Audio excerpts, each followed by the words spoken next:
Good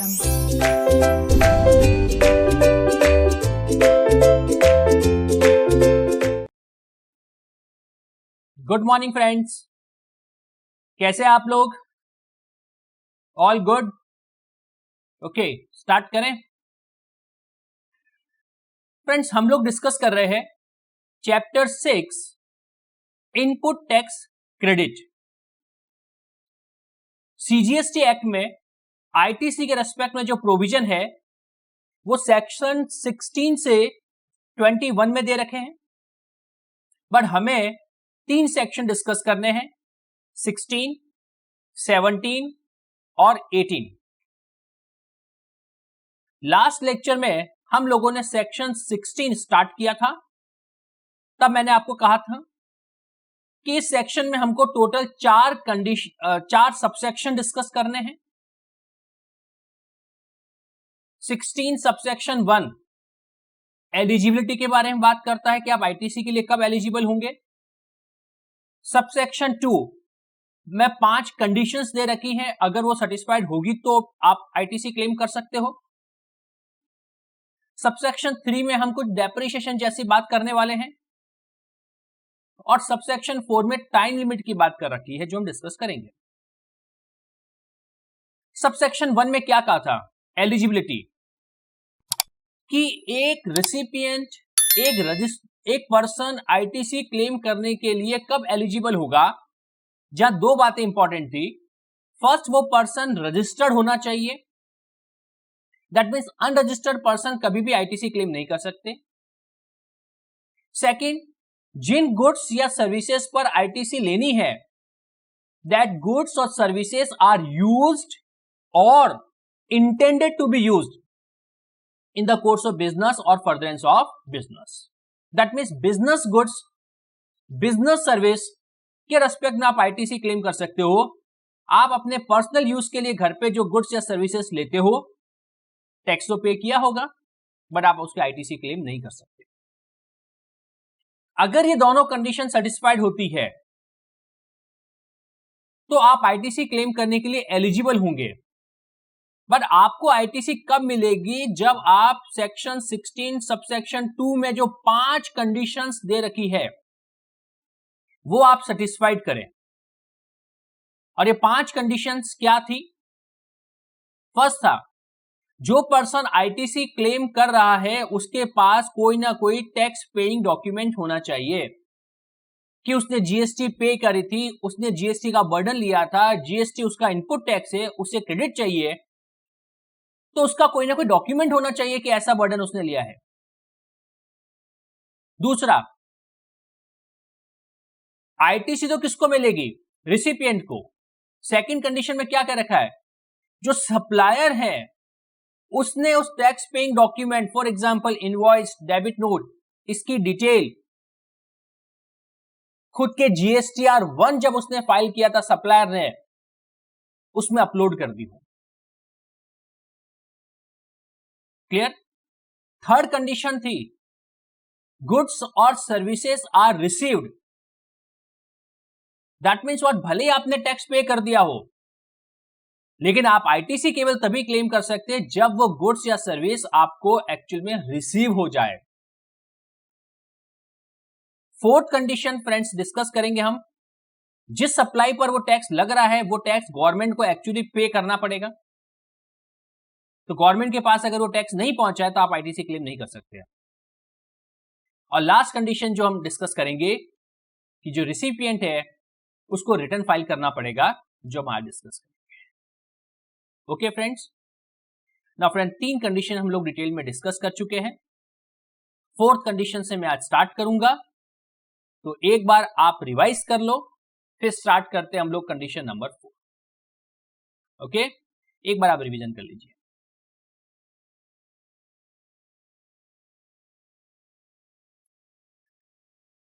so friends, सब revise कर लिया होगा आप लोगों ने। स्टार्ट करूं मैं? ओके फ्रेंड्स, 3 कंडीशन हम पढ़ चुके हैं। फोर्थ कंडीशन हेडिंग से क्लियर हो जाएगी। Condition 4, tax leviable on supply actually paid to the government. उस सप्लाई पे जो भी जीएसटी बन रही है, जो भी जीएसटी लग रही है, वो जीएसटी गवर्नमेंट को एक्चुअल में पे करनी होगी। दैट मीन्स अगर गवर्नमेंट के पास उस जीएसटी का पैसा नहीं पहुंचा है तो आपको किस बात की क्रेडिट देगी? भाई गवर्नमेंट क्रेडिट तब देगी जब गवर्नमेंट को टैक्स तो मिला हो, इसलिए कंडीशन नंबर 4 दे रखी है। Clear? Subject to provision of section 41 अभी हमने डिस्कस नहीं किया है। Tax charge in respect of such supply has actually been paid to the government either in cash और through utilization of ITC admissible in respect of that supply. ना friends, आपको अभी सिर्फ इतना ध्यान रखना है कि उस सप्लाई पर जो टैक्स लग रहा है वो गवर्नमेंट के पास एक्चुअल में पे हो जाना चाहिए। क्लियर? आगे मैं आपको समझाऊंगा नेक्स्ट चैप्टर्स के अंदर कि टैक्स कैसे पे किया जाता है। टैक्स कैश में भी जा सकता है या आपके अकाउंट में अगर कोई इनपुट टैक्स पड़ा है तो उसकी आप क्रेडिट लेकर भी गवर्नमेंट को टैक्स पे कर सकते हो। बट फ्रेंड ये अभी आपको पेंडिंग रखना है, जब वो चैप्टर हो जाएगा तो ये सिंपल लाइन लगेगी आपको। ठीक है, तो आपको सिंपल सा इतना ध्यान रखना है। कंडीशन 4 क्या है? टैक्स उस सप्लाई पर जो लग रहा है वो गवर्नमेंट के पास पहुंच जाना चाहिए। और लॉजिकल भी है कि गवर्नमेंट को अगर टैक्स मिला ही नहीं तो वो क्रेडिट क्यों देगी? ओके, तो फ्रेंड इससे एक बार आप नोट कर लो कंडीशन 4 को, अपने आप में हेडिंग ही सफिशिएंट है।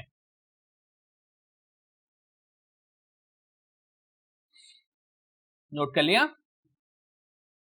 ओके, नेक्स्ट कंडीशन नंबर 5, ये भी फ्रेंड एकदम सिंपल है। Filing of return. फ्रेंड्स आपको ध्यान में होगा मैंने लास्ट लेक्चर में आपको 4 रिटर्न के बारे में बताया था। एक तो जीएसटीआर 1 और 2A, देन जीएसटीआर 2B और 3B जो आईटीसी के रेस्पेक्ट में होते हैं। 2B और 3B। 2B एक तरीके की रिपोर्ट होती है, ऑटो पॉपुलेट होती है, अपने आप जनरेट होती है, ड्राफ्ट फॉर्म में होती है। क्लियर? 3B जो होता है वो आईटीसी जो पर्सन क्लेम कर रहा है वो उसे मैनुअली भरता है। मैनुअली का मतलब वो खुद जाके जीएसटी पोर्टल पे उसको भरता है, ऑटो पॉपुलेट नहीं होती है। तो अगर आप आईटीसी क्लेम करना चाहते हो तो आपको जीएसटीआर 3B फाइल करना पड़ेगा और जीएसटी 3B में ही आईटीसी क्लेम की जाती है। क्लियर? तो सिंपल सी बात है जो हमने ऑलरेडी बेसिक में समझा है। Registered person taking ITC must have file his return under section 39। Return आपका लास्ट चैप्टर होगा आपके सिलेबस का, तब हम पढ़ेंगे section 39। Presently a summary return in form number GSTR 3B, मैंने कहा था आपको 2B और 3B, तो 2B तो रिपोर्ट होती है, 3B रिटर्न होता है जो फाइल करना पड़ता है, फिल करना पड़ता है, ऑटो पॉपुलेट नहीं होता है। ठीक है, is being file on monthly basis, the taxpayer should file 3B to avail ITC eligible inward supply. तो सिंपल सी बात है, जो पर्सन आईटीसी लेना चाहता है कौन लेगा? रिसिपिएंट। उसे 3B फाइल करना पड़ेगा, जीएसटीआर 3B। Clear friends? तो फ्रेंड्स ये 5 कंडीशंस हम लोगों ने डिस्कस करी। 2 कंडीशन लास्ट की बहुत सिंपल थी। ओके, तो आप इसे भी नोट कर दीजिए। 5 कंडीशन आपको ध्यान में होनी चाहिए। फर्स्ट कंडीशन थी कि जीएसटी अगर आप क्लेम करना चाहते हो तो आपके पास कोई ना कोई जीएसटी पे करने का पेइंग डॉक्यूमेंट होना चाहिए एविडेंस के लिए। दूसरी कंडीशन थी सप्लायर ने उन इनवॉइस या डेबिट नोट या जीएसटी पेइंग डॉक्यूमेंट की डिटेल जो है अपने जीएसटीआर 1 में फाइल की है। तो क्रेडिट तो मुझे मिल रही है, बट मुझे मिलेगी या नहीं वो डिपेंड करेगा सप्लायर ने अपना जीएसटीआर 1 फाइल किया या नहीं। तीसरी कंडीशन सिंपल सी, वो गुड्स और सर्विस आपको एक्चुअली में रिसीव होनी चाहिए। फोर्थ, टैक्स गवर्नमेंट के पास एक्चुअली पे करना पड़ेगा। और फिफ्थ, अगर मुझे आईटीसी लेनी है तो मुझे जीएसटीआर 3B फाइल करना होगा। ओके, सो फ्रेंड ये 5 कंडीशंस थी जो हम लोगों ने डिस्कस करी। इसे भी आप एक बार नोट कर दीजिए, फिर कुछ पॉइंट टू बी नोटेड हम लोग डिस्कस करते हैं। ओके, नोट करिए।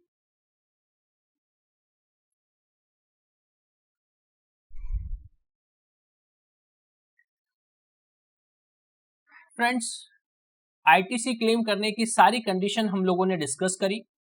सेक्शन 16 सबसेक्शन 2 का मेन पार्ट सारा हम लोगों ने कंप्लीट कर दिया है। सबसेक्शन 2 का कुछ एडिशनल पॉइंट डिस्कस कर रहे हैं, पॉइंट टू बी नोटेड की हेडिंग में। फर्स्ट पॉइंट सिंपल है, आप देखिए क्या लिखा है। Goods received in lots, ITC available only on receipt of last lot. Friend, कई बार ऐसा होता है। अच्छा, हमने जब कंडीशन डिस्कस करी थी, एक कंडीशन क्या थी कि आईटीसी आपको तभी मिलेगी जब वो गुड्स आपको एक्चुअल में रिसीव हुआ हो। तो अगर आपको गुड्स रिसीव नहीं हुआ है तो आप आईटीसी क्लेम नहीं कर सकते, भले ही आपने टैक्स का पैसा गवर्नमेंट को पे कर दिया है। गुड्स रिसीव होना जरूरी है। बट फ्रेंड, प्रैक्टिकली कई बार ऐसा भी होता है जहां सप्लायर गुड्स एक साथ सप्लाई करने के बजाय इंस्टॉलमेंट में करता है, डिफरेंट लॉट्स में करता है। जैसे मान लो एक्स एंड वाई दो पर्सन है। एक्स जो है ये सप्लायर है, वाई जो है ये रिसिपिएंट है। दोनों के बीच में कॉन्ट्रैक्ट होता है जिसमें एक्स जो है 100 kg रॉ मटेरियल सप्लाई करेगा वाई को, और ये रॉ मटेरियल जो है ये इन 4 इंस्टॉलमेंट सप्लाई किया जाएगा। इसका मतलब that means 25 kg in each lot, her lot में 25 kg भेजा जाएगा। बट फ्रेंड्स, इन लोगों ने किया क्या है, इन्होंने किया कि जो इनवॉइस जो इशू करी है ना वो सिंगल इनवॉइस है, सिंगल इनवॉइस। इनवॉइस पूरी की पूरी 100 kg के लिए है। क्लियर? तो फ्रेंड, जब एक ही इनवॉइस हो और उस इनवॉइस में जो गुड्स है वो अलग अलग इंस्टॉलमेंट में सप्लाई किया जाता है, डिलीवर किया जाता है, तो फ्रेंड एक कंडीशन दे रखी है, जब लास्ट इंस्टॉलमेंट रिसीव होगी गुड्स की, दैट मीन्स वो 100 kg कंप्लीटली वाई तक पहुंच जाएगा, तभी वाई आईटीसी क्लेम कर सकता है। क्लियर? तो मान लो पूरा का पूरा 100 kg एक साथ मिल जाए तब तो कोई दिक्कत ही नहीं है। बट अगर ये गुड्स इंस्टॉलमेंट में मिल रहा है, डिफरेंट लॉट में मिल रहा है, इंस्टॉलमेंट में मिल रहा है, तो एक एडिशनल पॉइंट दे रखा है, जब लास्ट इंस्टॉलमेंट मिलेगी उस समय वाई आईटीसी क्लेम कर सकता है। Clear friends? ओके। अगर आप और डिटेल में जाना चाहें तो मैं आपके लिए समझा देता हूं, क्योंकि आपको हर प्रोविजन का लिंक होना जरूरी है। फ्रेंड, याद करो हमने एक टॉपिक डिस्कस किया था, टाइम ऑफ सप्लाई, और गुड्स के केस में टाइम ऑफ सप्लाई क्या था? Date of invoice.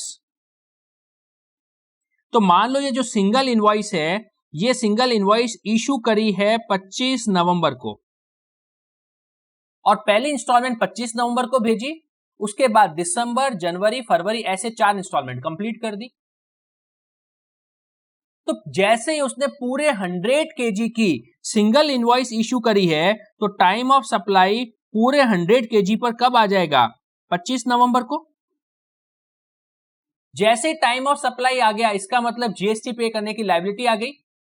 तो जीएसटी पे करने की लायबिलिटी तो 25 नवंबर को पूरे 100 kg पर आ गई है, जबकि सप्लाई सिर्फ 25 kg किया गया है। तो हमारी इच्छा क्या होगी?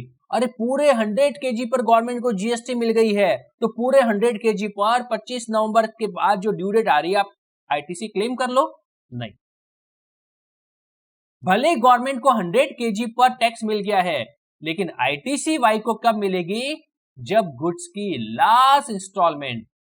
तो लास्ट इंस्टॉलमेंट कब मिलेगी? मान लो पहली इंस्टॉलमेंट 25 नवंबर को, फिर गई दिसंबर में, फिर गई जनवरी में, फिर गई 25 फरवरी को, तो फरवरी में उसको आईटीसी क्लेम करने की एलिजिबिलिटी आएगी। ओके फ्रेंड्स, ये देखिए, आप टाइम ऑफ सप्लाई से लिंक करोगे तो इस प्रोविजन की क्लियरिटी आएगी। मैं चाहता तो आपको रटा भी सकता था इतना बोल के कि देखो फ्रेंड 4 इंस्टॉलमेंट में, तो लास्ट इंस्टॉलमेंट तो आपको आईटीसी मिलेगी, उससे पहले नहीं, और आपको लगता कि हाँ यार ठीक है ये तो हो गया। बट फ्रेंड इसका पीछे background of time of supply देखो। क्लियर? डेट ऑफ इनवॉइस जो है वो time of supply, date of invoice 25 नवंबर, और 25 नवंबर के कारण पूरी जीएसटी पे करने की लायबिलिटी आ चुकी है 100 केजी पर। जब 100 केजी पर पूरी जीएसटी गवर्नमेंट को मिल गई, तो हमारी इच्छा क्या होगी, वाई की इच्छा क्या होगी, पूरे 100 केजी पर आईटीसी ले नहीं पाएगा। वो मिलेगी कब? जब लास्ट इंस्टॉलमेंट मिलेगी, ये बात तो तय है, उसमें कोई दिक्कत नहीं है। बट वो नवंबर में नहीं, वो लास्ट इंस्टॉलमेंट रिसीव करेगा तब मिलेगी। हाँ, अगर 25 केजी के लिए वो अलग अलग इनवॉइस इश्यू करता, तो फिर सेपरेट ट्रांजेक्शन ट्रीट किए जाते हैं। ये प्रोविजन एप्लीकेबल कब होगा फ्रेंड? देखो लिखा है, अंडर एन इनवॉइस, एक सिंगल इनवॉइस में गुड्स इंस्टॉलमेंट में अगर जा रहा है, तो मान लो 4 अलग अलग इनवॉइस इश्यू होती, अलग अलग सप्लाई, तो बात अलग होती। ओके, सो फ्रेंड्स ये सारा आप पढ़ें, खुद पढ़ सकते हो, कोई दिक्कत नहीं, मैंने समझा दिया है, और आप चाहे तो इस एग्जाम्पल को अपने हिसाब से नोट भी कर सकते हैं। ठीक है, करिए यहां तक का।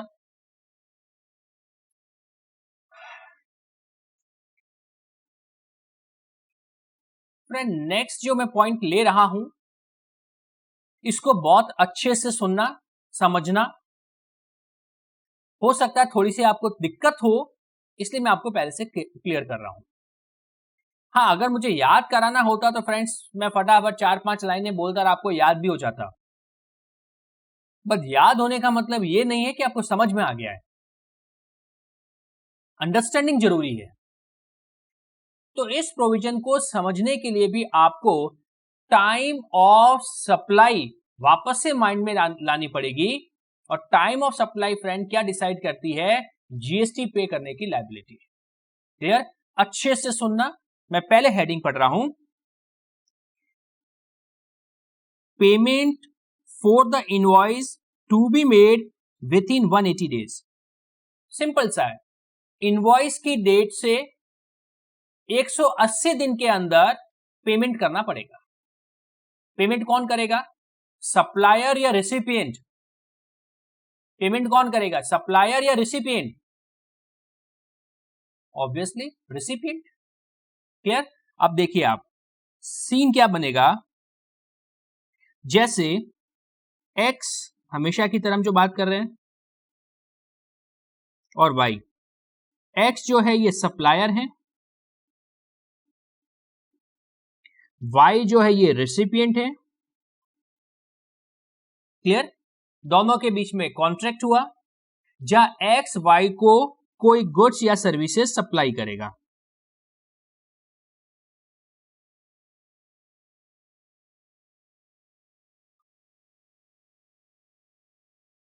क्लियर? ना फ्रेंड्स, फॉर एग्जाम्पल एक्स ने और वाई के बीच में मान लो 100 केजी गुड्स जो है एक्स वाई को भेजेगा, ऐसा एग्रीमेंट हुआ। इसकी जो इनवॉइस है, डेट ऑफ इनवॉइस मान लेते फिर 25 नवंबर है, और 25 नवंबर को ही एक्स ने वाई को गुड्स भी पूरा का पूरा 100 केजी भेज दिया है। तो क्या हुआ, एक्स ने वाई को 100 केजी रॉ मटेरियल 25 नवंबर को डिलीवर किया, और साथ साथ में उसकी इनवॉइस भी भेज दी। अभी तक वाई ने इसका पेमेंट नहीं किया है। क्लियर? ये इनवॉइस जो है ये फॉर एग्जांपल 1 लाख रुपए की थी, तो वैल्यू ऑफ गुड्स कितना हो गया, 1 लाख। मान लो जीएसटी की रेट 18% है, तो जीएसटी कितना हो गया, 18,000। टोटल 1,18,000 रुपए की इनवॉइस भेजी है। तो एक्स ने वाई को 100 केजी रॉ मटेरियल सप्लाई कर दिया है, 1,18,000 की इनवॉइस भी भेज दी है, लेकिन वाई ने अभी तक पेमेंट नहीं किया है। नाउ फ्रेंड्स, सबसे पहले मेरा आपसे ये क्वेश्चन है, आप इस चैप्टर को भूल जाओ आईटीसी, आप टाइम ऑफ सप्लाई की बात करो, तो एक्स के हाथ से गुड्स निकल चुका है, एक्स ने इनवॉइस इशू कर दी है, लेकिन एक्स को अभी तक पेमेंट नहीं मिला है।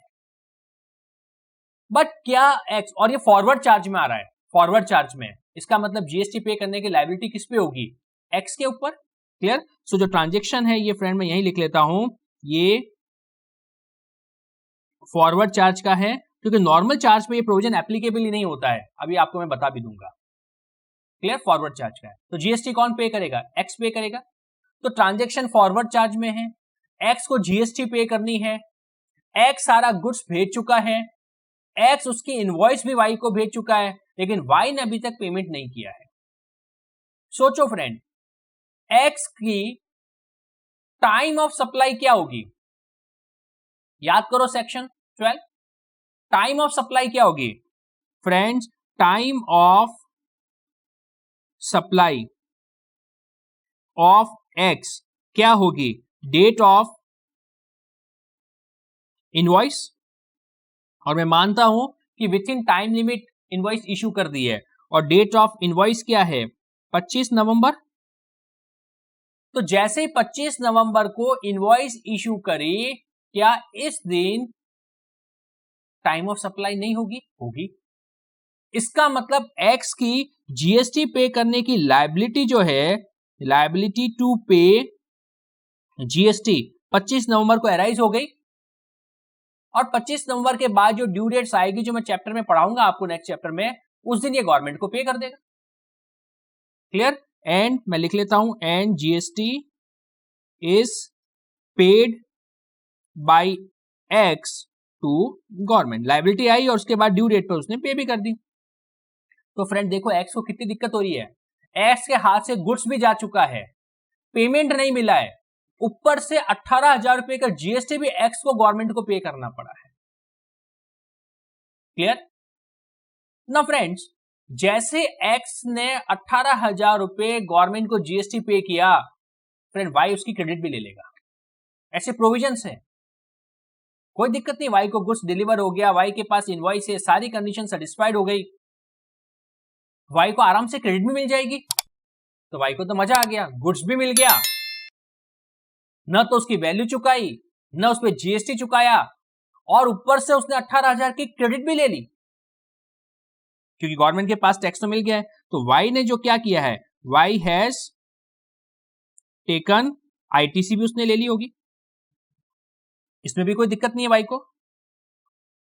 बट फ्रेंड सोचो, क्या ये बात लॉजिकल हो रही है, लॉजिकल नहीं हो रही है। इसके लिए फ्रेंड ये प्रोविजन दे रखा है, जिसमें कह रखा है कि वाई तुम इनवॉइस के दिन से 180 दिन के अंदर एक्स को पेमेंट करोगे। क्लियर। तो इनवॉइस की डेट क्या है फ्रेंड, 25 नवंबर। सो डेट ऑफ इनवॉइस ये क्या है 25 नवंबर। 25 नवंबर से 180 डेज के अंदर वाई को पेमेंट करना होगा। क्लियर। तो 25 नवंबर से आप 100 दिन ऐड करो, जो भी डेट आएगी वो डेट या उससे पहले वाई को, एक्स को, वाई जो है एक्स को value of goods that is 1 lakh, और साथ साथ में GST that is 18,000, that is 1,18,000 का पेमेंट करेगा। दैट मीन्स अगर उसने इनवॉइस की डेट से 180 दिन के अंदर पेमेंट कर लिया तो बात खत्म। बट सपोज करिए फ्रेंड, वाई ने इनवॉइस की डेट से 180 दिन निकलकर पेमेंट नहीं किया, तो फ्रेंड ये प्रोविजन एप्लीकेबल हो जाएगा जो हम डिस्कस कर रहे हैं। क्लियर। और इस प्रोविजन में सिंपल क्या क्या रखा है, इसने कहा है कि if payment is not made within 180 days from the date of invoice, अगर y ने डेट ऑफ इनवॉइस से 180 दिन के अंदर गुड्स की वैल्यू प्लस जीएसटी का पैसा x दैट इज सप्लायर को पे नहीं किया तो y को कोई ना कोई दिक्कत आएगी। तो पहली दिक्कत तो ये आएगी कि y, मैं रिटर्न वाले फाइल चैप्टर में समझाऊंगा, y को जीएसटीआर 2 भी फाइल करना पड़ता है, 2A नहीं, जीएसटीआर 2। जस्ट अभी आप याद रख लो जीएसटीआर 2। तो y जो है ये अपना जीएसटीआर 2 फाइल करेगा कब? 180 दिन का टाइम निकलेगा, उसके बाद जो भी जीएसटीआर 2 फाइल करेगा उस जीएसटीआर 2 में वो सारी डिटेल देगा, detail of supply. That means x ने वाई को जो भी सप्लाई करी थी उस समय, ये 1,18,000 की, इसकी सारी डिटेल जो है वो जीएसटीआर 2 में सबमिट करेगा। दूसरा, वाई जो ऑलरेडी क्रेडिट ले चुका था आईटीसी, जो उसने ऑलरेडी ली थी, ये फ्रेंड इसकी आउटपुट टैक्स में ऐड कर दिया जाएगा, added to his that is wise output tax. Clear? तो जो क्रेडिट, दैट मींस उसने क्रेडिट कितनी ली थी? 18,000। ये 18,000 रुपए 180 दिन के बाद जो जीएसटीआर 2 फाइल किया जाएगा उसमें जो उसका आउटपुट टैक्स की लायबिलिटी आ रही है, उस आउटपुट टैक्स में इस 18,000 रुपए को और ऐड कर दिया जाएगा। इसका मतलब ये 18,000 रुपए इसको गवर्नमेंट को रीपे करना, गवर्नमेंट को वापस से रीपे करना पड़ेगा in the form of output tax. साथ साथ में इसको आउटपुट टैक्स के अलावा इंटरेस्ट भी देना पड़ेगा। क्यों? क्योंकि उसने 18,000 रुपए बिना मतलब के यूज किए, जबकि ये पैसा तो उसकी जेब से गया ही नहीं था। ये इंटरेस्ट उसको पे करना पड़ेगा 18% पर ईयर की रेट से। कहां से कहां तक आप खुद सोचो। जिस दिन उसने क्रेडिट ली थी, डेट ऑफ क्रेडिट से टू जिस दिन ये वाई एक्स को पेमेंट कर देगा, to date of payment to X, जिस दिन वो एक्स को पेमेंट कर देगा, तो जिस दिन उसने क्रेडिट ली थी से जब वो एक्स को पेमेंट करेगा, जितना भी पीरियड आ रहा है उस पीरियड पर 18% की रेट से क्या पे करेगा? इंटरेस्ट। तो जो आईटीसी ली थी वो आईटीसी एक तरीके से वापस से रिवर्स हो रही है, इसके आउटपुट टैक्स लायबिलिटी बढ़ाकर उसमें और अमाउंट इंटरेस्ट का ऐड करो और ये पैसा उसको गवर्नमेंट को वापस से देना पड़ेगा। और सही बात भी है।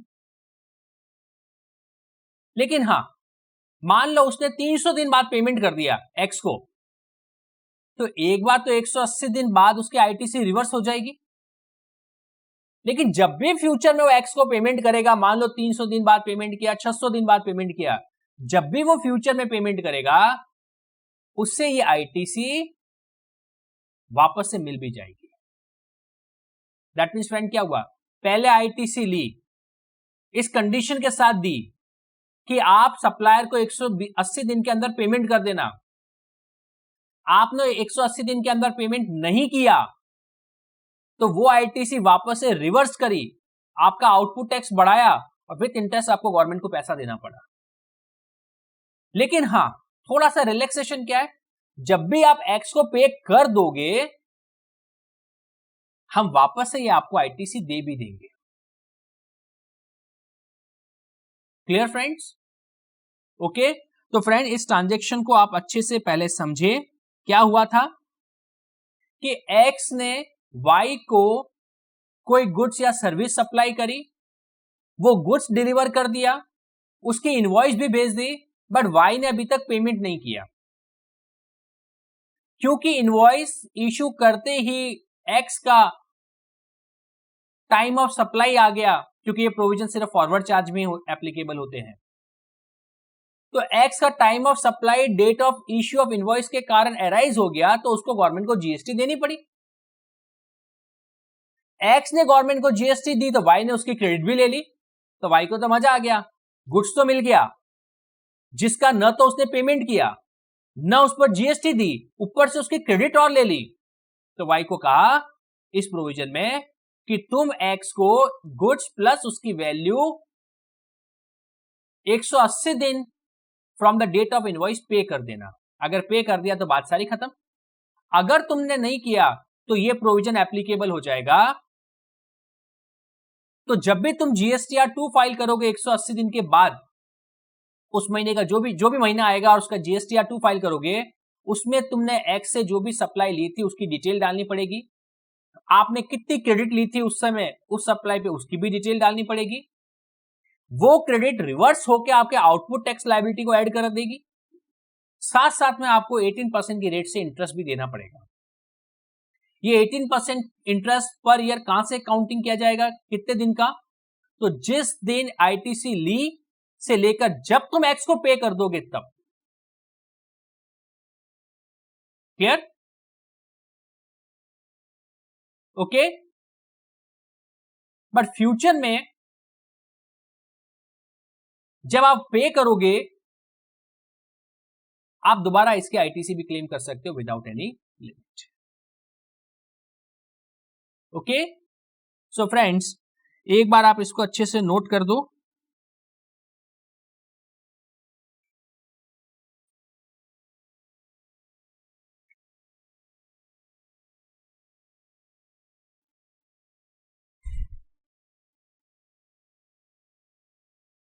ठीक है, ओके फ्रेंड्स, नोट कर लिया। नाउ फ्रेंड्स, जो एग्जाम्पल के साथ मैंने आपको एक्सप्लेन किया है उसको पहले आप खुद अच्छे से पढ़ेंगे। ठीक है, नाउ ये सारा मैंने आपको एक्सप्लेन किया है, ये 3 पॉइंट भी मैंने एक्सप्लेन किए हैं। इसके बाद फ्रेंड एक फॉलोइंग शुड बी नोटेड, ये मैं पढ़ लेता हूं। उसके बाद फ्रेंड्स, जितना भी मैंने अब तक आपको पढ़ाया है इस एग्जाम्पल के रेस्पेक्ट में आप सारा पढ़ेंगे। However, once the payment is made, the recipient will be entitled to avail the credit again without any time limit. See below discussion on time limit for availing credit. तो friend ये provision और अच्छे से समझना है, हमको link करना है जब मैं टाइम लिमिट के बारे में आपको समझाऊंगा सेक्शन 16 सबसेक्शन 4 में। क्लियर? ना इसमें सिर्फ इतना लिखा है कि जब भी वो रिसिपिएंट सप्लायर को पे करेगा, अच्छा ये दिक्कत आएगी कब? मान लो सप्लायर को 180 दिन के अंदर पेमेंट कर दिया तो ये प्रोविजन अप्लाई नहीं होगा, मतलब ही नहीं। लेकिन 180 दिन का टाइम निकल गया बट पेमेंट नहीं किया तो एक बात तो दिक्कत आएगी कि जो आईटीसी हमने ली थी वो रिवर्स होगी और आउटपुट टैक्स के साथ ऐड होगी, इसका मतलब हमको गवर्नमेंट को पे करनी पड़ेगी। क्लियर? लेकिन ये भी तो कहा था कि आप फ्यूचर में जब भी सप्लायर को पेमेंट करोगे, मान लो आपने 300 दिन बाद पेमेंट किया, 600 दिन बाद पेमेंट किया, तो आप वापस से आईटीसी क्लेम भी कर सकते हो। और वो आईटीसी क्लेम करने के लिए फ्रेंड कोई टाइम लिमिट नहीं है। मतलब जब भी आप पे करोगे, भले ही 1000 दिन, 2000 दिन, 4000 दिन हो, आप आराम से क्रेडिट ले सकते हो। ठीक है, ये चीज और समझ में आएगी जब मैं अभी आपको सेक्शन 16(4) भी एक्सप्लेन करूंगा। दूसरा friend, in case of part payment has been made, proportionate credit would be allowed. जैसे हमारे एग्जांपल में 1,18,000 था, बट सपोज करो उसने उसका एक पार्ट ही पे किया, तो प्रोपोर्शनेट आईटीसी दोबारा ले लो। पूरा पेमेंट कर दिया आपने 300, 400, 500 दिन बाद, तो दोबारा पूरी आईटीसी मिल जाएगी। प्रोपोर्शनेट पेमेंट किया है तो प्रोपोर्शनेट आईटीसी मिल जाएगी। तो ये तो लॉजिकल है। ठीक है ना फ्रेंड्स, अभी आपको ये सारा एक बार पढ़ना है, एक्सेप्शन मैं खुद पढ़ूंगा। ये सारा ऊपर का पढ़ लो, जो भी मैंने आपको समझाया है, 180 दिन, उसके consequences, then following should be noted. पढ़ो एक बार, हो गया? नाउ फ्रेंड, एक्सेप्शन, इसका मतलब ना फर्स्ट, ये जो प्रोविजन 180 दिन वाला था वो रिसिपिएंट के पॉइंट ऑफ व्यू से था, अच्छा था या खराब? रेसिपिएंट के लिए तो खराब था, क्योंकि उसको आईटीसी रिवर्स करनी पड़ रही थी और वापस से गवर्नमेंट को पे करनी पड़ रही थी, खराब था ना। बट ये एक्सेप्शनल केस है 3, दैट मींस इन 3 केसेस में 180 दिन वाली जो हमने बात करी है ये प्रोविजन एप्लीकेबल नहीं होगा। क्लियर? और लॉजिकल भी है। This condition of payment of value of supply plus tax along with tax within 180 days does not apply in following situation. First, supply on which tax is payable under reverse charge. फिर मैंने पहले ही कहा था ये 180 दिन वाली बात केवल तभी एप्लीकेबल होगी जब सप्लाई अंडर फॉरवर्ड चार्ज हो. रिसिपिएंट रिवर्स चार्ज में प्रोविजन एप्लीकेबल नहीं होगा. और सही बात ही है. आप फ्रेंड सोचो आरसीए में टैक्स कौन पे करता है, सप्लायर या रिसिपिएंट? रिसिपिएंट. क्लियर? तो रिसिपिएंट ने गवर्नमेंट को टैक्स पे किया और रिसिपिएंट ने उसकी वापस से क्या ले ली, आईटीसी. कोई दिक्कत ही नहीं. फॉरवर्ड चार्ज में क्यों दिक्कत आ रही थी कि रिसिपिएंट ने टैक्स का बर्डन ही नहीं लिया और सप्लायर को बहुत बड़ी दिक्कत आ गई कि उसने गुड्स भी भेज दिया, ना उसका पेमेंट मिला, टैक्स और उसकी जेब से भर गया. रिसिपिएंट ने टैक्स ही पे नहीं किया और उसकी क्रेडिट ले ली. बट फ्रेंड आरसीएम के अंदर तो रिसिपिएंट ही गवर्नमेंट को जाके टैक्स पे करेगा. तो रिसिपिएंट ने टैक्स पे किया, वापस से उसकी क्रेडिट ले ली. तो 180 दिन वाली दिक्कत नहीं है.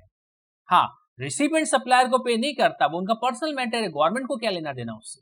गवर्नमेंट को सिर्फ कंसर्न होता है अपने जीएसटी से रिलेटेड ट्रांजेक्शन से. ठीक है. दूसरा, डीम्ड सप्लाई में भी ये प्रोविजन अप्लाई नहीं होगा. आप जानते हो डीम्ड सप्लाई का मतलब सप्लाई विदाउट कंसिडरेशन. तो फ्रेंड जब उस ट्रांजेक्शन में कंसिडरेशन ही नहीं है तो किस बात का पेमेंट, ये हमने सप्लाई के समय पढ़ा था. तो कुछ ऐसे ट्रांजेक्शन थे जो विदाउट कंसिडरेशन भी सप्लाई माने जाते हैं ना. पर विदाउट कंसिडरेशन इसका मतलब उस पर वैसे भी पेमेंट तो होना नहीं है. तो 180 दिन की बात कैसे करोगे. एंड थर्ड फ्रेंड आपको याद रखना है, value of supply on account of any amount added in accordance with the provision of section 15(2)(b. Friend 15(2)(b याद रखो कौन सा था.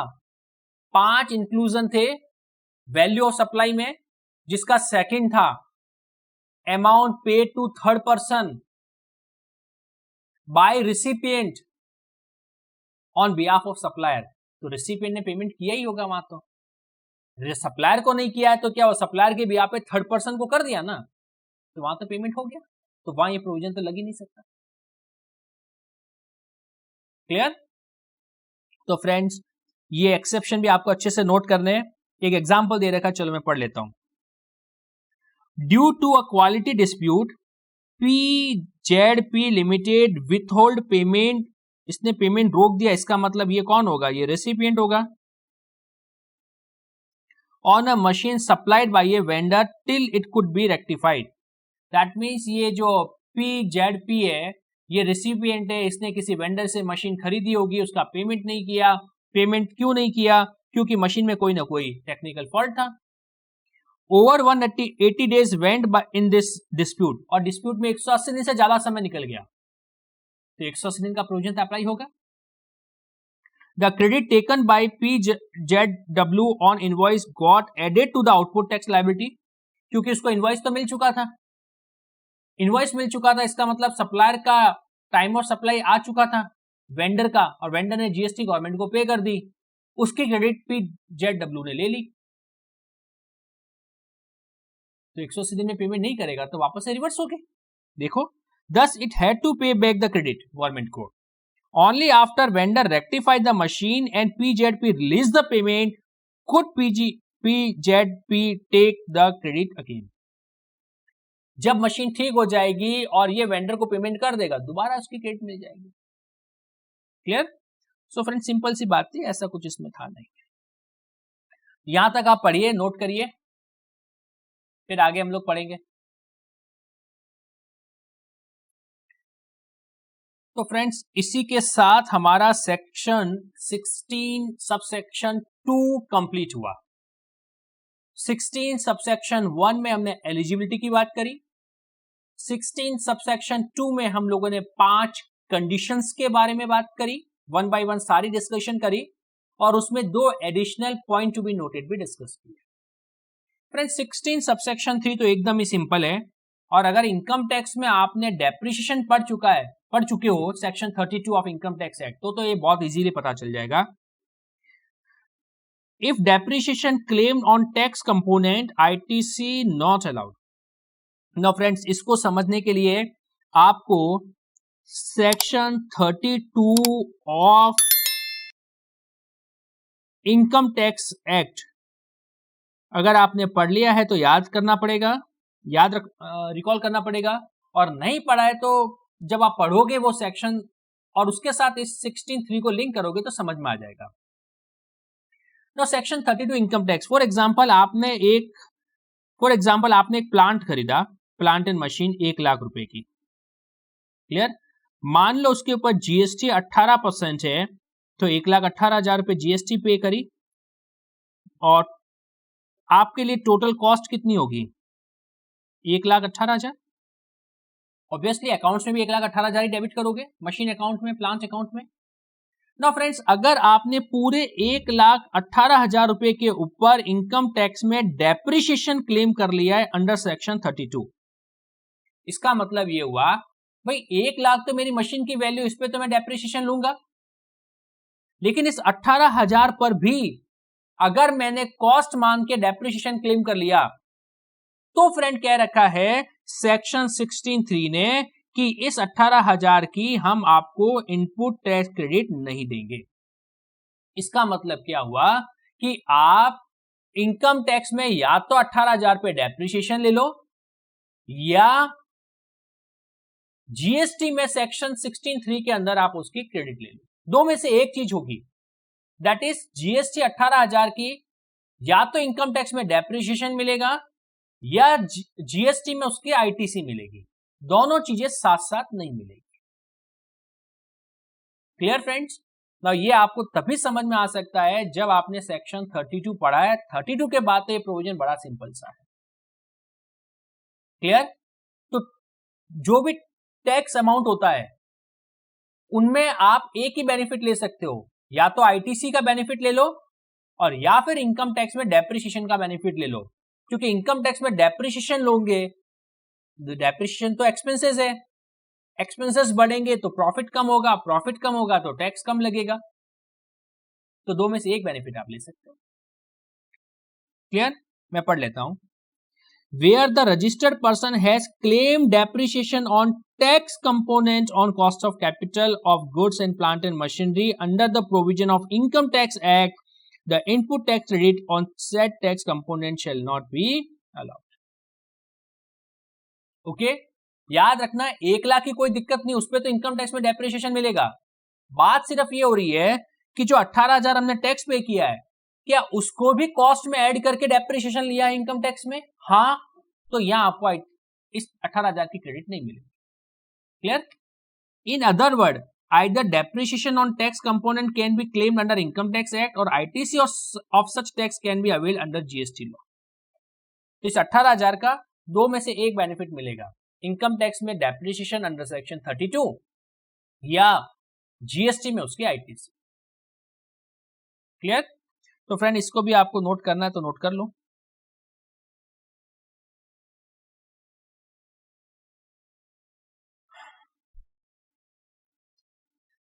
Friend, next an important subsection, time limit for availing ITC section 16 subsection 4। फिर मैंने कहा था आपको सेक्शन 16 में हमको 4 सबसेक्शन डिस्कस करने हैं। Subsection 1 eligibility, subsection 2 condition, subsection 3 हमने डेप्रिसिएशन वाला कुछ पॉइंट डिस्कस किया। अब हम स्टार्ट करेंगे सबसेक्शन 4। 4 इज कि आईटीसी क्लेम करने की टाइम लिमिट क्या है, और आपको और अच्छे से मैं बोलूं तो मैक्सिमम टाइम लिमिट क्या है।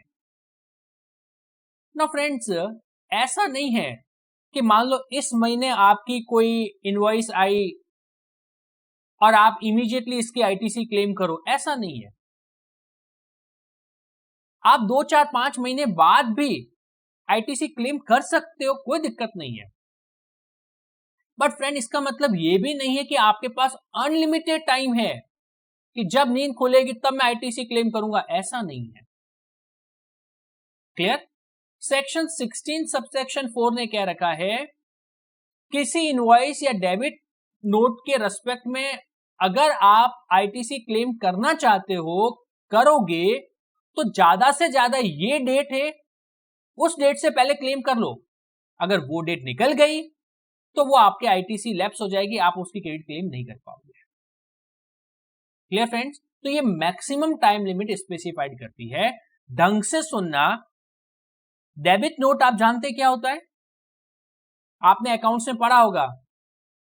डेबिट नोट जैसे हम किसी को डेबिट नोट इश्यू कर रहे हैं, इसका मतलब हम उसका अकाउंट डेबिट कर रहे हैं, उसका अकाउंट डेबिट कर रहे हैं, इसका मतलब हम उससे पैसा लेंगे, हम पैसा लेंगे इसका मतलब वो पैसा देगा, इसका मतलब उसकी पोजीशन रिसिपिएंट की है, वो पैसा देगा, उसके ऊपर टैक्स भी देगा और उस टैक्स के आईटीसी भी लेगा। क्लियर? तो आईटीसी क्लेम करने के डॉक्यूमेंट्स की हम लोग बात करें, एक तो होता है इनवॉइस और दूसरे होते हैं डेबिट नोट, और भी होते हैं बट मेनली होता है इनवॉइस या डेबिट नोट। इनवॉइस तो इमीडिएटली इश्यू हो जाता है, आज सप्लाई किया, इनवॉइस इश्यू हो गया 1 लाख का, बट मान लो फ्यूचर में हमें रिसिपिएंट से और पैसा लेना है, तो इनवॉइस तो भी इश्यू कर चुके थे, अब उसके लिए हम एक्स्ट्रा डॉक्यूमेंट जो इश्यू करते हैं उसको बोलते हैं डेबिट नोट। हम डेबिट नोट इश्यू करें, इसका मतलब हम सामने वाली पार्टी का अकाउंट डेबिट कर रहे हैं। ये अकाउंट्स में आपने पढ़ा होगा फ्रेंड, जस्ट मैंने आज आपको रिवाइज ही कराया है। स्टार्ट कर रहे हैं सेक्शन 16(4). ये आईटीसी क्लेम करने के रेस्पेक्ट में आपको मैक्सिमम टाइम लिमिट प्रेस्क्राइब करती है। ठीक है, अच्छे से सुनना, आप देख लेते स्पेस है या अलग पेज पे लिखेंगे। ITC on invoice pertaining to a financial year. ढंग से सुनना फ्रेंड, मान लो हमारा फाइनेंशियल ईयर, मैं एग्जांपल के लिए ले रहा हूं 2023-24 है, तो 2023-24 के रेस्पेक्ट में जो भी इनवॉइस है 2023 दैट इज अप्रैल 2023 से लेके मार्च 2024 से रिलेटेड जो इनवॉइसेस है उसकी आईटीसी आप कब तक ले सकते हो? और debit note issued in a financial year, मान लो 2023-24 में कोई डेबिट नोट इश्यू हुआ है, तो इस फाइनेंशियल ईयर में जो भी डेबिट नोट इश्यू हुए हैं उसके रेस्पेक्ट में आईटीसी कब तक ले सकते हैं? क्लियर? तो इनवॉइस के रेस्पेक्ट में क्या लिखा है? Related, pertaining to a financial year, और डेबिट नोट के रेस्पेक्ट में क्या? Issued in a financial year. That means ये डेबिट नोट किसी भी इनवॉइस से रिलेटेड हो, पिछले साल की, भले डेबिट किसी भी इनवॉइस से रिलेटेड ये डेबिट नोट हो, इश्यू किस फाइनेंशियल ईयर में किए गए हैं। तो मैं बेस ले रहा हूं 2023-24, तो 2023-24 से रिलेटेड जो भी इनवॉइसेस हैं या 23-24 में जो भी डेबिट नोट इश्यू किए गए हैं, चाहे वो डेबिट नोट फिर किसी भी साल से रिलेटेड हो। Clear? In a financial year can be availed any time, कभी भी, टिल, 2 डेट दे रखी है, दोनों में से जो भी डेट पहले आ जाए। क्लियर? ढंग से सुनना, देखिए फ्रेंड, बोल्ड भी कर रखा है। A, the due date, friend there is a difference between due date and actual date. Actual date तो जो होती है वो होती है, ड्यू डेट जो एक्ट में दे रखी है। तो हम पहले में देख रहे हैं ड्यू डेट, सेकंड में मैं किसी एक्चुअल डेट की बात करूंगा। क्या लिखा है? Due date of filing the return for the month of September of the succeeding financial year. Friend सितंबर का जो रिटर्न होता है ना, हर महीने का रिटर्न अगले महीने फाइल किया जाता है 20 तारीख तक। तो जुलाई का रिटर्न 20 अगस्त, अगस्त का रिटर्न 20 सितंबर, सितंबर का रिटर्न अगला 20 अक्टूबर को फाइल किया जाता है। क्या लिखा है? Due date of filing the return of income for the month of September of the next financial year. तो फ्रेंड हमने बेस क्या लिया? 23-24, तो नेक्स्ट फाइनेंशियल ईयर क्या होगा? 24-25। तो 24-25 के अंदर सितंबर कौन सा आएगा? 24-25 में सितंबर 24 आएगा। सितंबर 24 के रिटर्न फाइल करने की ड्यू डेट क्या होगी? अगले महीने की 20 तारीख, इसका मतलब 20 अक्टूबर 2024। तो फ्रेंड ए का मतलब क्या हो गया? हमारे एग्जांपल में 20 अक्टूबर। हमने बेस लिया है फाइनेंशियल ईयर 23-24। ए क्या बोल रहा है? अगले फाइनेंशियल ईयर में जो सितंबर का महीना है उसके रिटर्न फाइल करने की डेट, ड्यू डेट, वो क्या होगी? सितंबर की मैंने बोला था 20 अक्टूबर। Clear? B the date of filing the annual return, या मैंने ड्यू डेट नहीं लिखा, date of filing, that means what, इसका मतलब है एक्चुअल डेट, और एनुअल रिटर्न इसका मतलब मैंने ये भी नहीं लिखा नेक्स्ट फाइनेंशियल ईयर, इस साल का। तो 23-24 का फ्रेंड एनुअल रिटर्न फाइल करने की जो डेट होती है अगले साल की दिसंबर। तो फ्रेंड 23-24, तो 24 दैट इज मार्च 24 को तो हमारा फाइनेंशियल ईयर एंड होगा, अगले फाइनेंशियल ईयर की दिसंबर, दैट मीन्स 23-24 का रिटर्न हम कब तक फाइल कर सकते हैं, लास्ट से लास्ट डेट 31 दिसंबर 2024। ये तो है ड्यू डेट, ये तो ड्यू डेट है एनुअल रिटर्न फाइल करने की, बट हमको लेनी है एक्चुअल डेट। तो 23-24 का एनुअल रिटर्न जो होता है फ्रेंड, आप 31 दिसंबर 2024 या उससे पहले फाइल करना पड़ेगा। अगर 31 दिसंबर 24 निकल गई तो आप एनुअल रिटर्न फाइल कर ही नहीं सकते हो। तो ये तो ड्यू डेट है, बट मैंने लिखा एक्चुअल डेट, इसका मतलब इस साल का 23-24 का जब भी आप एनुअल रिटर्न फाइल करोगे वो आपकी डेट बी हो जाएगी, जो लास्ट से लास्ट क्या हो सकती है, 31 दिसंबर, विच एवर इज अर्लियर। इसका मतलब फ्रेंड मैं शॉर्ट में कह सकता हूं कि इस फाइनेंशियल ईयर से रिलेटेड जितनी भी इनवॉइस है या इस फाइनेंशियल ईयर में जितने भी डेबिट नोट इशू किए गए हैं उसके रेस्पेक्ट में मैं आईटीसी कब ले सकता हूं, अगले साल की 20 अक्टूबर और इस साल का जब मैंने एनुअल रिटर्न फाइल किया जो भी डेट पहले आ जाए।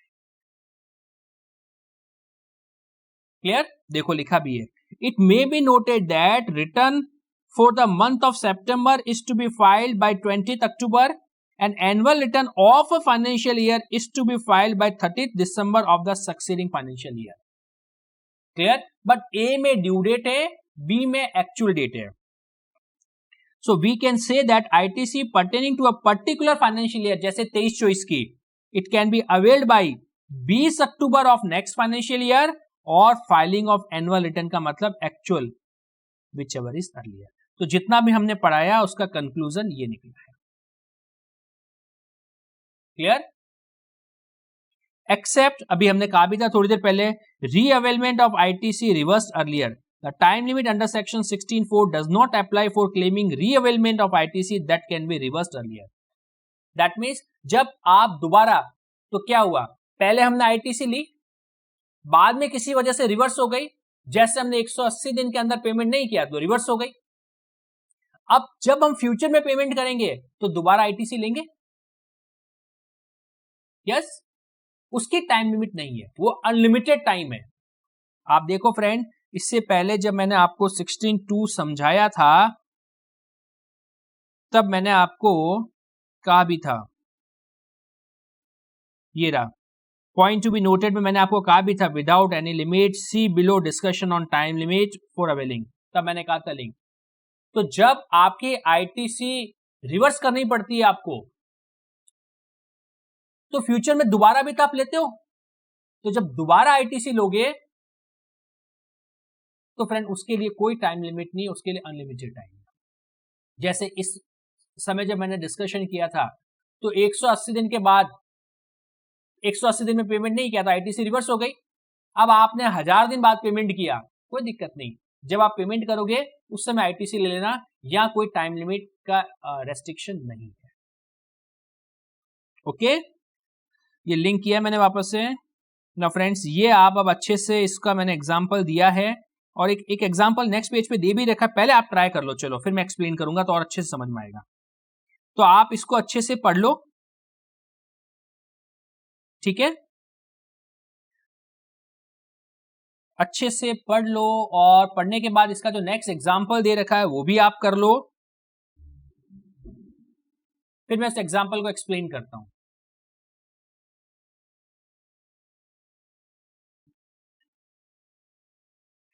सो पढ़ लिया आप लोगों ने? फ्रेंड देखो, एक एग्जांपल मैं पढ़ रहा हूं, अच्छे से समझना। Hercules machinery delivered a machine to XYZ, इसका मतलब ये तो हो गया सप्लायर और ये हो गया recipient. In the month of January under invoice number 49। तो इनवॉइस की बात हो रही है, डेबिट नोट नहीं है। एंड डेटेड जनवरी 22 लिखा है मैंने। तो फ्रेंड इनवॉइस जो है उसकी डेट उन्होंने दी है 20 जनवरी 2022। इसका मतलब ये फाइनेंशियल ईयर इनवॉइस वाला कौन सा हो जाएगा, 2021-22। क्लियर। ₹4,15,000 प्लस जीएसटी, दैट मीन्स 4,15,000 की मशीन प्लस उस पर GST. And undertook trial run and calibration of the machine as per the requirement of XYZ limited. Clear, सब ट्रायल रन वगैरह कर दिया। The amount chargeable for the post delivery activity was covered in a debit note। तो machine तो supply करी, उसके बाद जो ट्रायल रन वगैरह किया उसका भी तो खर्चा आया होगा सप्लायर का, तो वो खर्चा रिकवर करने के लिए क्या इश्यू करेगा, debit note. Clear. The amount chargeable for the post delivery activity was covered in a debit note raised in the month of April 22। Friend ये डेबिट नोट इशू कब किया गया है, अप्रैल 2022। इसका मतलब ये जिस फाइनेंशियल ईयर में इशू किया गया है वो 21-22 नहीं है, ये 2022-23 है। फॉर 50,000। तो पोस्ट डिलीवरी एक्सपेंसेस के लिए उसने 50,000 रुपए चार्ज किए, प्लस उस पर जीएसटी भी ली। ठीक है। XYZ did not file its annual return till month of October।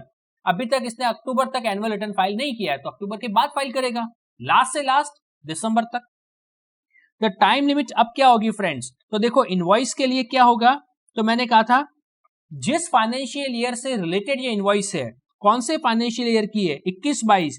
तो ए 21-22 का अगला फाइनेंशियल ईयर 22-23, उसमें सितंबर, तो सितंबर 22 के रिटर्न फाइल करने की ड्यू डेट, इसका मतलब 20 अक्टूबर 2022 ए हो जाएगा। बी एनुअल रिटर्न तो अभी तक फाइल किया ही नहीं अक्टूबर तक, तो अक्टूबर के बाद ही होगा, नवंबर दिसंबर में, तो विच एवर इज अर्लियर। इसका मतलब ये जो 4,15,000 रुपए इनवॉइस और उस पे जो जीएसटी पे करी है उसकी क्रेडिट आप कभी भी ले सकते हो इनवॉइस के बाद, लेकिन लास्ट से last which ever is earlier. इसका मतलब 20 अक्टूबर 2022 तक तो आपको इसकी आईटीसी लेनी पड़ेगी। ये डेट निकल गई तो आपकी आईटीसी लैप्स हो जाएगी। दूसरा फ्रेंड, अगर हम डेबिट नोट की बात करें तो डेबिट नोट के लिए क्या कहा था, हालांकि ये डेबिट नोट किससे रिलेटेड है, ये उस इनवॉइस से रिलेटेड है जो 21-22 की है, बट इशू कब किए गए डेबिट नोट को, 22-23 में। 22-23 में इशू किए गए, तो 22-23 में इशू किए गए, तो इसके लिए बेस क्या लेंगे हम लोग डेबिट नोट के लिए, 22-23।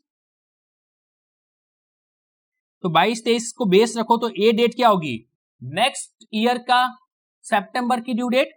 इसका मतलब 20 अक्टूबर 2023 आएगी, 22-23 के बाद अगले साल में। बी अक्टूबर तक एनुअल रिटर्न फाइल नहीं किया मान लो, तो ये डेट भी नहीं मिलेगी, नवंबर दिसंबर होगी, आगे आएगी, which ever is earlier. Friend debit note के जो दैट मीन जो 50,000 का डेबिट नोट उस पे जो जीएसटी हमने दी है उसकी क्रेडिट हम 20 अक्टूबर 2023 या उससे पहले ले सकते हैं। अगर 20 अक्टूबर 23 निकल गई तो 50,000 पे जो जीएसटी पे करी उसकी क्रेडिट मिलेगी नहीं। ओके, तो फ्रेंड इसको एक बार आप वापस से पढ़ के समझो डेट्स को। ठीक है,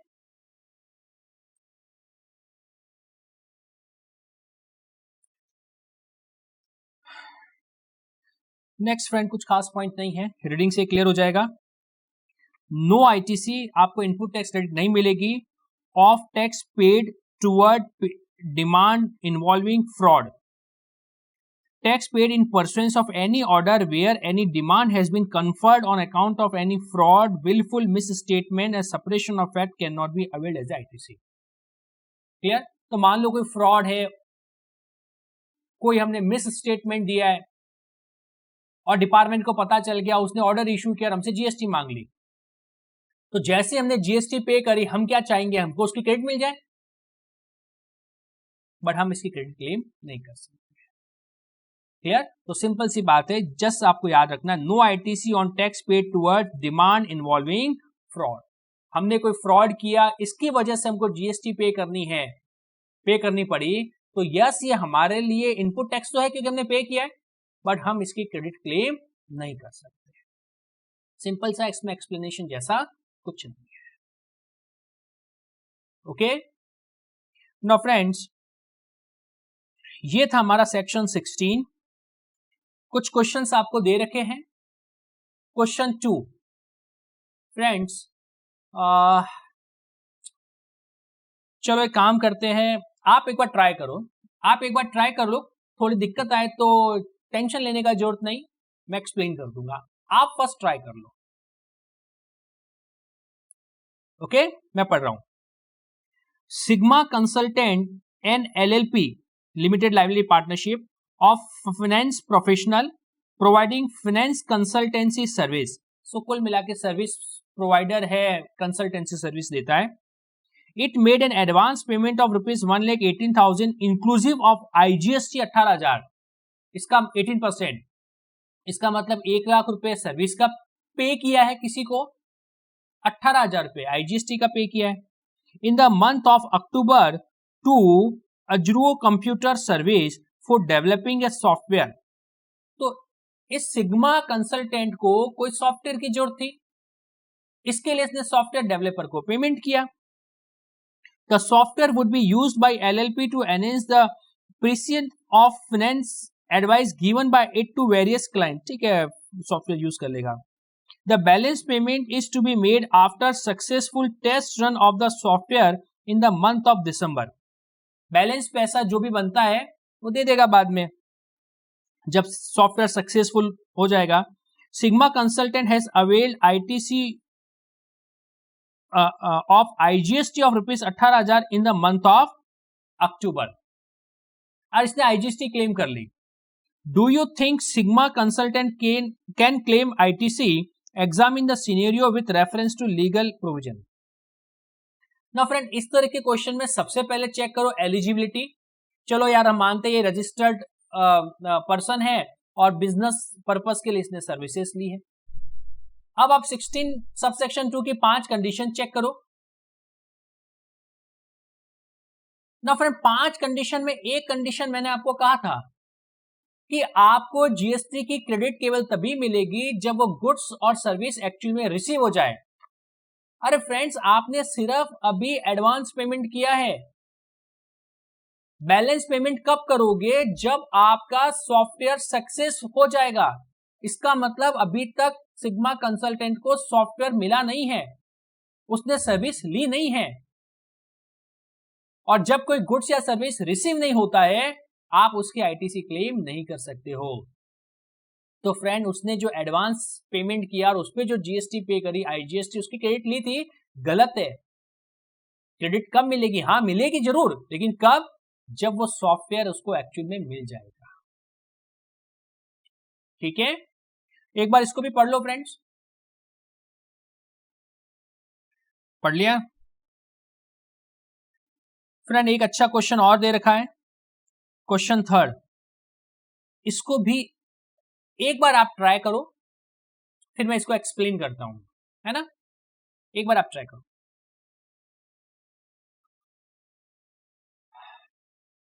हो गया?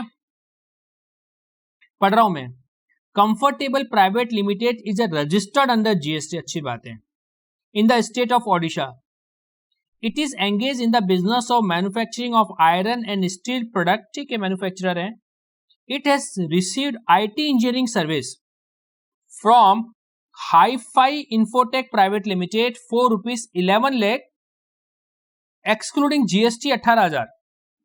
तो फ्रेंड, कुल मिला के इसने कोई ना कोई सर्विस लेनी है जिसकी वैल्यू 11 लाख रुपए है और एक्स्ट्रा 18% उसको GST देनी है। Invoice for the service rendered was issued in 5 नवंबर को, तो 5 नवंबर को इनवॉइस मिल गई है, इसका मतलब इसने ITC क्लेम कर लेगा नवंबर में ही। Comfortable private limited made part payment, ये पार्ट पेमेंट किया है ऑफ ₹4,20,000 और नवंबर 30, तो नवंबर 30 को पार्ट पेमेंट किया। Being unhappy with service provided by Hi-Fi Infotech Limited, he did not make the balance payment, तो बैलेंस जो पेमेंट करना था वो उसको करना है अभी तक। Deficiency in service rendered was made good by hi fi private limited 15 April of next year. Comfortable private limited made balance payment on 6 July of the next year. Examine the availability of ITC with Comfortable Private Limited in respect of IT engineering service receipt from Hi-Fi Private Limited। now friends आप देखिए, अगर हम बात करें initially तो हो क्या रहा है, ट्रांजेक्शन इस तरीके से बन रहा है, वैल्यू ऑफ सर्विस कितना है 11 lakhs प्लस इनवॉइस जो इश्यू होगी उस पर 18% और एक्स्ट्रा क्या चार्ज किया जाएगा, IGST। तो फ्रेंड 11 लाख का कैलकुलेटर भूल गया, चलो मोबाइल से ले लेते हैं। सो 11 लाख के ऊपर 18% कितना हो रहा है, ये 198। तो टोटल जो अमाउंट चार्ज करेगा, इनवॉइस जो बनेगी वो कितने की बन रही है, 1298 की। क्लियर। नाउ फ्रेंड इसकी जो इनवॉइस है वो कब आ रही है, डेट ऑफ इनवॉइस चेक करो, डेट ऑफ इनवॉइस कब की दे रखी है, invoice for the service render what issued 5 नवंबर। इसका मतलब 5 नवंबर को इनवॉइस मिल गई इसको, तो 5 नवंबर को एक बार तो इसने पूरा ITC 198 का क्लेम कर देगा, क्योंकि उसको उसके पास इनवॉइस है, वो रजिस्टर्ड है, उसको सर्विस रिसीव हो चुकी है, सारी कंडीशन सेटिस्फाइड हो गई है। हम मान के चलते कि उसने रिटर्न वगैरह सब फाइल कर दिया है, सप्लायर ने GST का पैसा गवर्नमेंट को दे दिया है, दैट मींस 16/1 और 16/2 सारा सेटिस्फाइड हो गया। तो 5 नवंबर को उसने एक बार तो क्रेडिट ले ली होगी, बट फ्रेंड एक कंडीशन थी कि इनवॉइस की डेट से 180 दिन के अंदर पेमेंट भी करना पड़ेगा, बट अभी तक इसने सिर्फ पार्ट पेमेंट ही किया है, वो भी 30 नवंबर को। क्लियर। तो देखिए फ्रेंड 180 दिन की हम काउंटिंग करें तो 180 days from 5 November, that is invoice की डेट से 180 दिन काउंट करें तो कहां तक पहुंचेंगे हम, नवंबर, दिसंबर, जनवरी, फरवरी, मार्च, अप्रैल, मई, 4 मई, 4th, एक चलो लिख लेता हूं पूरा 5, ये डेट कब आएगी, 4th मई। इसका मतलब 4 मई तक इसको पेमेंट करना था, और 4 मई तक अगर इसने पेमेंट नहीं किया तो ITC रिवर्स हो जाएगी। चेक करो इसने पेमेंट कितना किया इस डेट तक, तो देखो एक तो इसने 4/20 का पेमेंट किया है, ठीक है, तो 4/20 का पेमेंट किया, इसमें तो कोई दिक्कत नहीं, प्रोपोर्शनेट पेमेंट किया है, और पेमेंट इसने किया है 30 नवंबर को, तो इनवॉइस की डेट से कुछ दिन पहले पेमेंट कर दिया था, तो 4/20 के रेस्पेक्ट में तो कोई दिक्कत नहीं है। बैलेंस पेमेंट, और फ्रेंड 4/20 सिर्फ 4/20 लिखा है और कुछ नहीं लिखा, तो मान के चलते कि 4/20 के अंदर 18% GST का अमाउंट इंक्लूड है, तो हमको बैलेंस पैसा उसको कितना देना है, बैलेंस टोटल इनवॉइस 1298 की इशू हुई थी इंक्लूडिंग GST, उसमें से 420 इंक्लूडिंग GST हम पे कर चुके हैं ऑलरेडी, तो बैलेंस कितना आ रहा है, चेक करता हूं एक मिनट में, 1298 में से माइनस कर दो 420, तो फ्रेंड ये पेमेंट आ रहा है 8,78,000 इंक्लूसिव ऑफ GST। ये बैलेंस पेमेंट उसको 180 दिन, दैट मीन्स अगले साल के 4 मई तक करना है। चेक करो कब किया इसने बैलेंस पेमेंट किया है फ्रेंड 6 जुलाई को, 180 दिन के बाद, तो एक बार तो इसकी ITC जो है वो रिवर्स होगी, और मैंने कहा था अगर प्रोपोर्शनेट पेमेंट कर दिया है तो ठीक है, प्रोपोर्शनेट ले लेंगे, तो 878 के अंदर जितना भी पैसा शामिल है GST का वो रिवर्स होगा, तो फ्रेंड 878 जो है इंक्लूसिव ऑफ GST है, दैट मीन्स ये 118 के बराबर है, तो इसमें 18% के बराबर GST कितनी होगी, क्योंकि इंक्लूसिव ऑफ GST है तो हम कैलकुलेशन ऐसे ही करते हैं, अपॉन 118 इंटू 18, फ्रेंड ये अमाउंट आ रहा है 1,33,932। क्लियर? ये पैसा जो है ये रिवर्स होगा। लेकिन मैंने ये कहा था अगर ये पैसा फ्यूचर में पे करेगा, तो फ्यूचर में कब पे किया इसने? 6 जुलाई को। तो एक बार तो 4 मई को जब 180 दिन खत्म होंगे उसके बाद जो आप GSTR-2 फाइल करोगे उसमें 133 को रिवर्स कर देंगे। लेकिन कोई बात नहीं, जैसे ही आप जुलाई के अंदर पेमेंट करोगे तो आप 133,932 की वापस से क्या ले सकते हो? ITC। Okay, clear? तो फ्रेंड ये सारा मैंने अच्छे से एक्सप्लेन कर दिया है, आप इसे पढ़ भी सकते हैं। देखो अमाउंट ये आ रहा था कैलकुलेशन में 133,932। मैं सिर्फ लास्ट पढ़ रहा हूं। प्रोपोर्शनेट ITC अमाउंटेड टू 133,932, जो ऐसे कैलकुलेट किया है, मैंने अपने हिसाब से कैलकुलेट कर लिया। Will be added to output tax liability of comfortable private limited as full payment has not been made within 180 days of issue of invoice, that is 4 May of next year. तो 4 मई तक payment नहीं किया, that mean 180 दिन के अंदर payment नहीं किया, तो जितना पेमेंट नहीं किया उसमें जो GST का पार्ट है उसको रिवर्स कर दिया आउटपुट टैक्स में ऐड करके। ITC of 133,932 can however be availed again by Comfortable Private Limited in the month of July next year when it makes the balance payment. Okay, तो friends ये इसका solution था, आप इसको अच्छे से समझ सकते हो। इस तरीके से इसके फैक्ट से लिखने के लिए आपको लैंग्वेज दे रखी है, यहां तक आप अच्छे से पढ़ना। सेक्शन 16 हमने कंप्लीट किया, बहुत अच्छे से पढ़िएगा। नेक्स्ट क्लास में हम लोग स्टार्ट करेंगे सेक्शन 17। Okay, thank you.